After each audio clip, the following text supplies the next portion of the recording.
Welcome back to Regen News. I'm your host, Roger McKinley, and today we are cutting through the buzzwords and digging into the tools that actually move the needle in regenerative agriculture. Today we're talking about a molecule that's suddenly everywhere. It's chitosan. It's being marketed as the next big thing in soil health, pest control, post-harvest shelf life, and nutrient delivery. But here's the deal. There's a wide gap between what the literature says and what's actually being bottled and sold to farmers. Farmers need the information to make the right decisions. If you don't understand how it's made, what it does, and what formulation you're using, you might be wasting money, or worse, applying something that won't work in your system. So let's first talk a little about what chitosan is and where it comes from. Chitosan is derived from chitin, the same stuff you'll find in shrimp shells, crab shells, and insect exoskeletons. You chemically tweak that chitin through a process called deacetylation, and you end up with chitosan, a molecule that's biodegradable, bioactive, and pretty powerful if it's made right. Chitosan has been granted a FIFRA 25B exemption by the EPA, which means it's considered low risk and doesn't require full pesticide registration. Sounds great, but that's where things get murky. Because of that exemption, manufacturers can rush chitosan products to market without full field trials. And trust us, not all chitosan is created equal. Now that puts us, and by us, I mean the farmers and the input supplier, into a Wild West scenario, and that's where it gets real. Chitosan's effectiveness depends on key factors that most labels won't even mention or talk about in the marketing hype we are seeing today. Let's take a look at them now. 1. The molecular weight. Smaller molecules penetrate plant tissue better, whereas larger chitosan molecules can act as physical barriers. So, application of what and where you are applying matters. Second degree of deacetylation, or for short DD. This impacts solubility and bioactivity. We want both at certain rates in agriculture if we are putting chitosan through a spray rig or a pivot. We also want to make sure it is active in the soil for attacking the problems or protecting the crop in a timely manner. 3. Application rate. Some crops need 100 parts per million while others respond to 1,000 plus. This becomes a critical discussion point around the data at hand. For high dollar crops like potatoes and onions, we need to know timing around application and the rate at which we should be putting it down at. These crops have the highest budgets for dollar spend in the market, but keeping the farmer's budget in mind, rates need to be effective in the soil and in the farmer's wallet. 4. Additives and carriers. Farmers use a substantial number of surfactants, stabilizers, and fertilizers with high and low pH. This also plays a major role in timing of your application because the solution a farmer is putting down can completely change how chitosan behaves. We're seeing manufacturers slap chitosan on the label and call it a miracle cure without any backing data, without field replication, and without crop-specific insight. Now let's look at the use cases where it really shines. Despite all the hype, the science is very promising, and that's why we want to look at what it can actually do when formulated and applied correctly. Here are a couple segments that hold merit in ag today. 1.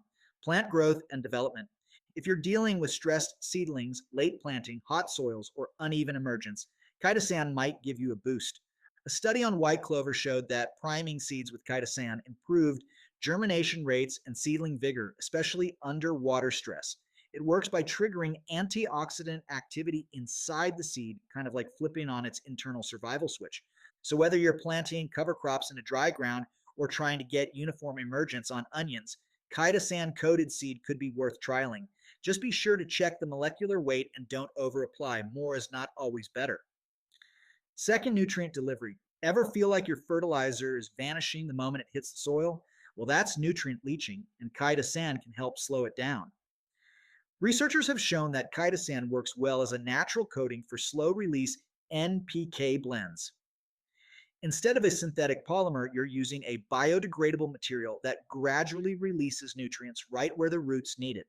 For growers on sandy ground or in areas with runoff issues, this can be a real win. It's not magic, but it's a small change that adds up, especially on high-input crops like potatoes. Third, pest and disease control. This is where chitosan really earns its stripes. When applied correctly, it activates the plant's natural immune system, known as systemic acquired resistance, SAR. Instead of killing a pathogen directly, it trains the plant to defend itself, like a vaccine. One study even showed plants fighting off viruses better after a foliar chitosan spray. And on top of that, chitosan has antimicrobial properties, meaning it can directly suppress fungi, bacteria, and even nematodes. We've seen this make a difference in nematode infested onion fields and early season fungal issues in potatoes. Fourth, post harvest. If you're storing potatoes or onions for any length of time, you know what rot, shrinkage, and visual quality can do to your bottom line. Chitosan based coatings have been shown to extend shelf life, reduce weight loss, and maintain visual appeal. One review pointed out that chitosan slows ripening and preserves nutrients by acting as a breathable barrier on the skin. In layman's terms, it buys you time, and that's everything in storage management. 5. Soil remediation. Got heavy metals in your soil. Maybe you have compaction issues or poor water holding capacity. Chitosan might have a role there too. It has also been studied as a binder for toxic metals like cadmium and lead, which is great for reducing how much your plants take up. On top of that, it improves soil aggregation and moisture retention, which is especially helpful for degraded or low organic matter soils. It's not a silver bullet, but when paired with compost or biochar, it's a step toward rebuilding your soil function over time. So here is bottom line. It's a tool, not a trend. Chitosan has serious potential, but only when the formulation, rate, and crop fit are dialed in. At Regen Ag Nation, we are trialing this in the field and at the university because we see the potential it has. But we also ask the hard questions before fully adopting this into our programs. If your supplier can't tell you the molecular weight, degree of deacetylation, or field data behind their label, it's time to start asking questions. 1. What's the molecular weight and degree of deacetylation? 2. Has this formulation been tested on my crop, not just in a lab? 3. What surfactants or carriers can be mixed in this blend? Does it change the efficacy of the application? 4. Are there replicated field trials on the crop I am growing? If they can't answer those questions and provide you with data, then we would heed with caution in moving forward. At Regen Ag Nation, we're pushing for context-based agronomy, not just apply and pray. Chitosan is a tool, not a silver bullet, so always base your decisions off of data. So, is chitosan snake oil or a soil savior? Well, it's neither. It's a tool, and like any tool, it's only as good as the operator and the formulation behind it. We'll keep using it in our programs where it makes sense, but we'll keep demanding better formulations, transparent data, and real-world field results. If you've used Chitosan or had a questionable experience, drop us a line. We'd love to compare notes and keep moving this conversation forward.